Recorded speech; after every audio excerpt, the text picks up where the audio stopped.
जी, अस्सलाम वालेकुम स्टूडेंट्स। आज का हमारा टॉपिक है कॉम्बिनेशन। कॉम्बिनेशन हमारे पास कहता है suppose a teacher uses the name of few students to make a team for a writing competition. हमारे पास एक राइटिंग कंपटीशन में कुछ स्टूडेंट्स के नेम जो हैं वो लेकर एक टीम बनाई जाती है, जैसे कि अहमद, सना, हमजा, दानिश। चार लोग हैं।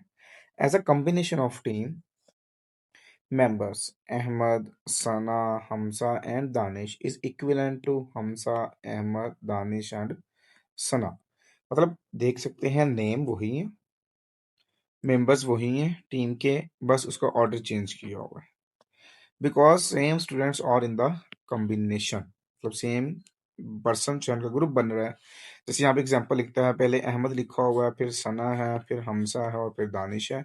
या पहले हमजा ले लो, फिर अहमद ले लो, फिर दानिश ले लो, फिर सना ले लो, बात तो वो ही है। मतलब मेंबर्स चेंज नहीं हुए, उसका सीक्वेंस चेंज करके हमें बता रहा है कि पहले जो मर्जी आ जाए, बाद में जो मर्जी आ जाए, इससे फर्क नहीं पड़ता, बट परमुटेशन में इस चीज से बहुत फर्क पड़ता था।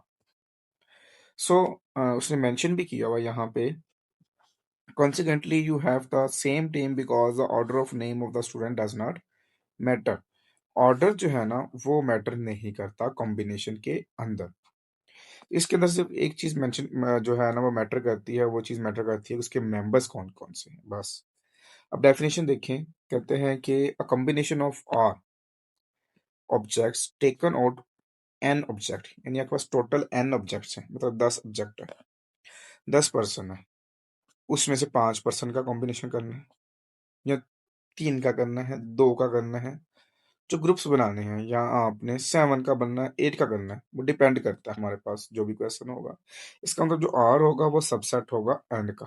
तो ये यहाँ पे वही लिखा हुआ है, is a subset r of the set n. R जो होगा वो एन का सबसेट होगा। इसकी डेफिनेशन होगी यहाँ तक।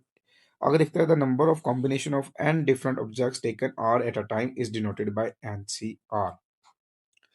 वहां पे हम पढ़ते थे एनपीआर परमुटेशन में, यहाँ पे एनसीआर एक कॉम्बिनेशन है, वो परमुटेशन था। सेम वही फॉर्मूला हमारे पास इसमें यूज होता है, बट इसमें एक चीज ऐड होती है इस फॉर्मूले के अंदर। अगर आप देखें तो ये वाला formula n factorial over n minus r factorial, ये परम्यूटेशन का है, बस इसके अंदर ये आर फैक्टोरियल ऐड हुआ है। तो ये फॉर्मूला बन गया हमारे पास एन सी आर का। सोल्यूशन पैटर्न वही है, बस फॉर्मूला चेंज है। यहाँ पे उसने प्रूव भी किया हुआ है, थ्योरम कह सकते हैं, फॉर्मूला कह सकते हैं, और ये इंपॉर्टेंट भी है, ये पेपर में आ सकता है short question. Prove that n c r जो है वो is equal to n factorial over r factorial into n minus r factorial. कहता है elements of the subset of r objects, यानी आर हम लेते हैं किस में से, एन में से, can be arranged among them in r factorial. R factorial ways होंगे हमारे पास उसको लिखने के। So each combination will give rise are factorial तक वो परमुटेशंस देता है। यानी कि जो आप कह रहे हैं कि एन पी आर जो होगा, ठीक है, वो कॉम्बिनेशन के इक्वल होगा, बट कॉम्बिनेशन जो है वो हमारे पास आर फैक्टोरियल से मल्टीप्लाई होगा, जैसे यहाँ पे लिखा हुआ देखिए n factorial n p r n c r के इक्वल होगा, बट वन जब एन सी आर के साथ आर फैक्टोरियल मल्टीप्लाई होगा। क्योंकि वो कहता है कि n c r multiply by r factorial permutation of n different objects taken और एट अ टाइम। हम कोई भी यूज कर सकते हैं क्योंकि इसके अंदर सीक्वेंस मैटर नहीं करती। तो सिंपल बस वो आर फैक्टोरियल लेफ्ट साइड पे मल्टीप्लाई हो रहा है, राइट साइड पे वो क्या हो जाएगा, डिवाइड हो जाएगा। तो ये मेरे पास इसका फॉर्मूला बन जाएगा। तो क्रोलरी बनती है एज ऑब्जेक्टिव जो है आ सकती है, और आपने इसको याद करना है। पहली कंडीशन ये है कि अगर कॉम्बिनेशन वाले फॉर्मूले के अंदर आर की वैल्यू एन हो, तो जब एन सी एन ओपन करेंगे तो देखिए ऊपर आ जाएगा एन फैक्टोरियल, नीचे आर की जगह पे भी एन फैक्टोरियल, और ये एन माइनस एन फैक्टोरियल हो जाएगा। N minus n zero factorial हो जाएगा, जीरो फैक्टोरियल वन होता है, एन फैक्टोरियल से एन फैक्टोरियल कैंसिल हो जाएगा, तो मेरा आंसर वन आ जाएगा। बस आपने याद रखना है कि if r is equal to n in combination formula, तो आंसर वन आता है। और सेकंड कंडीशन है कि अगर आर की वैल्यू जीरो होगी, यानी एन सी जीरो होगा, तो एन सी जीरो भी किसके इक्वल होगा, वन फैक्टोरियल की इक्वल होगा। ये इसमें देखिए फार्मूला में वैल्यू पुट की हुई और कैलकुलेट करके हमारा आंसर निकाला हुआ है। नेक्स्ट कहता है कि ये एज ऑब्जेक्टिव कह सकते हैं, एज अ नॉलेज कह सकते हैं आप इसको, The formula NPR and NCR are also known as the counting formulas. ये दोनों formulas काउंट करने के लिए यूज करते हैं। देखें, एक सीक्वेंस काउंट करने के लिए यूज होता है, एक कॉम्बिनेशन काउंट करने के लिए यूज होता है। बात तो एक ही है इसके अंदर, ठीक है। और सिर्फ क्या है कि इसके अंदर आप लिसनिंग नहीं करते, मतलब लिखते नहीं है, वैसे बता देते हैं इतने कॉम्बिनेशन बनेंगे, इतनी परमुटेशंस बनेंगे। नेक्स्ट दिया हुआ एक एप्लीकेशन दी हुई है, application of combination in real life. मतलब डेली बेसिस में जो एग्जांपल आप देख सकते हैं फिट हो सकती हैं कॉम्बिनेशन वाली, वो देखें। डेली लाइफ में बात करते हैं जी, एक पर्सन है, जैन है, उसने 8 डिफरेंट फ्रूट्स जो हैं उसके पास ऑप्शनल हैं, बट वो उसमें से 5 जो है वो सिलेक्ट करता है। 8 में से टोटल n हो गया 8, r हो गया 5, to make a fruit chart, how many combination. अब उसने मेंशन कर दिया कॉम्बिनेशन, तो एनसीआर का फॉर्मूला लगेगा। एन की वैल्यू 8 है, आर की वैल्यू 5 है, फार्मूला वैल्यू पुट कर कैलकुलेट करके तुम्हारे पास 56 वेज बनते हैं इसमें। ठीक होगी बात। इस तरह से डिफरेंट एग्जांपल में 10 भी दी हुई है, सेम लाइक दैट उसमें मेंशन्ड होगा, वो देखेंगे। और नेक्स्ट है कॉम्प्लीमेंट्री कॉम्बिनेशन, ये भी प्रूव करना है आपने। ये इंपॉर्टेंट थ्योरम है, ये क्वेश्चंस के अंदर भी यूज होगा किसी न किसी जगह पे। N c r is equal to n c n minus r है। देखेंगे तो इफ फ्रॉम एन ऑब्जेक्ट्स है, उसमें से हम सिलेक्ट कर लेते हैं आर, तो पीछे बच जाएंगे एन माइनस आर और लेफ्ट। देखे ना, अगर हमारे पास टोटल 10 है, उसमें से ये मैं एन की बात कर रहा हूँ, उसमें से मैं चूज कर लेता हूँ 6, तो पीछे जो बचेंगे जो लेफ्ट होंगे वो मेरे पास आएंगे 4, तो वही लिखता है कि टोटल में से उसको माइनस कर देंगे, एन माइनस आर बनेगा लेफ्ट हो जाएगा। Corresponding to every combination of R objects there is a combination of n minus r। Simple वही बन जाएगा, मतलब जा कहने का मकसद ये है कि जहां जहां आर का ऑब्जेक्ट बनता है वहां वहां एन माइनस आर का बन जाएगा combination. 10 and vice versa opposite वही लिखता है। The number of combination of n objects taken r at a time is equal to the number of combination of n objects taken n minus r। कहता है कि जहां पे r use होगा वो इज इक्वल टू होगा n minus are के। ठीक होगी बात। और वो इसको सॉल्व भी करता है, क्या करता है, इसकी राइट हैंड साइड कंसीडर करता है, c n into c n c n minus r का फॉर्मूला लगाता है, n factorial over n minus r factorial into n minus n plus r factorial. यहाँ पे उसने डायरेक्ट किया हुआ। देखिए, हमने फॉर्मूला पढ़ा था n c r is equal to n factorial over r factorial into n minus r factorial.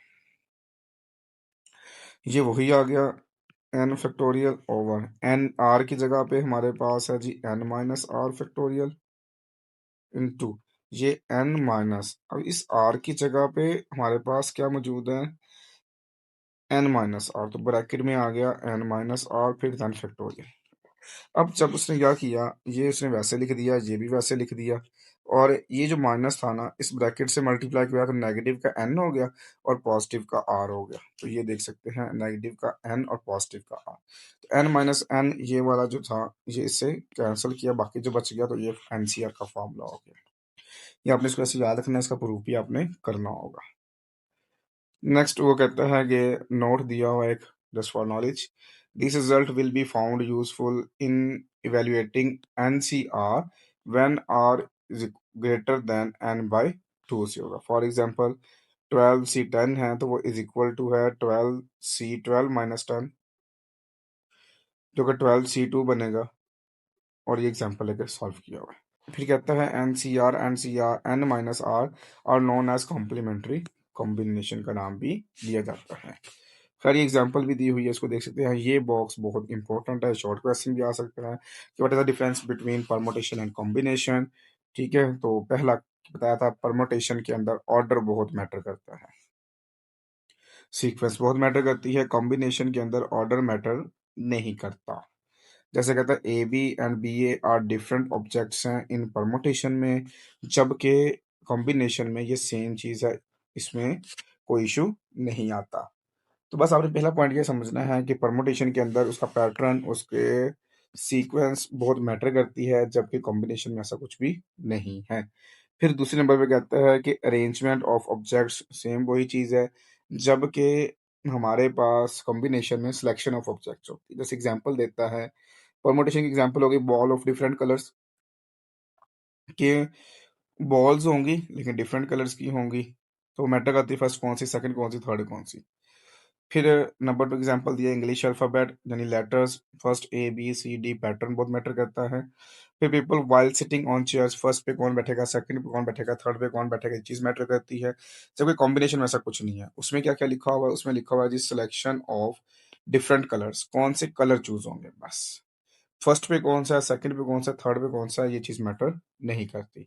इस तरह से मेंबर्स इन अ टीम एक टीम में 10 मेंबर्स होंगे, 5 होंगे, 10 होंगे, 11 होंगे, 12 होंगे, कितने होंगे बस ये चीज़ मैटर करती है। कौन से होंगे या फर्स्ट पे कौन-सा होगा, लास्ट पे कौन-सा होगा, ये चीज़ मैटर नहीं करती। सेम चीज़ फूड आइटम है, फूड आइटम्स हमारे पास खाने वाली चीज़ें जो होती हैं, कौन-कौन सी हो सकती हैं, ये कितनी हो सकती हैं, ये चीज़ें इसमें किस पॉइंट से हो सकती हैं, सीक्वेंस वाइज़ कोई इश्यू नहीं है, बाकी जैसे मर्ज़ी हो।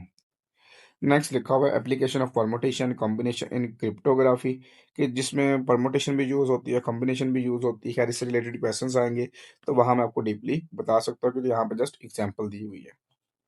इसी तरह से एक और पैटर्न होगा यहाँ पे application of permutation to estimate the odd of winning the lottery मतलब यहाँ पे ऑड टर्म्स यूज की जाएंगी या ऑड टर्म्स गिवन होंगे वहां पर कैसे यूज करते हैं इसको यहाँ पे सिर्फ एग्जांपल दी गई है तो इसको जब हम क्वेश्चन में यूज करेंगे तो वहां हम इसको हम डीपली देख लेंगे। इसमें देखिए इसमें भी सेम वही चीज़ है application of permutation and combination to choose different set of songs for certain occasions same वही चीज़ है मतलब कहने का ये है कि ये वो क्वेश्चंस हैं जिसमें परमुटेशन और कॉम्बिनेशन दोनों चीज़ें यूज होनी है तो किस तरह यूज होनी है तो मैं फिर आपसे बात वही कर चुका हूँ कि हम इसको यूज करेंगे क्वेश्चंस के अंदर तो आपको आइडिया हो जाएगा। खैर ये था इसका इंट्रोडक्शन जो कि एक्सरसाइज 7.4 के अंदर यूज होगा। सो ये सारी चीज़ें अब हम अप्लाई करेंगे एक्सरसाइज 7.4 में।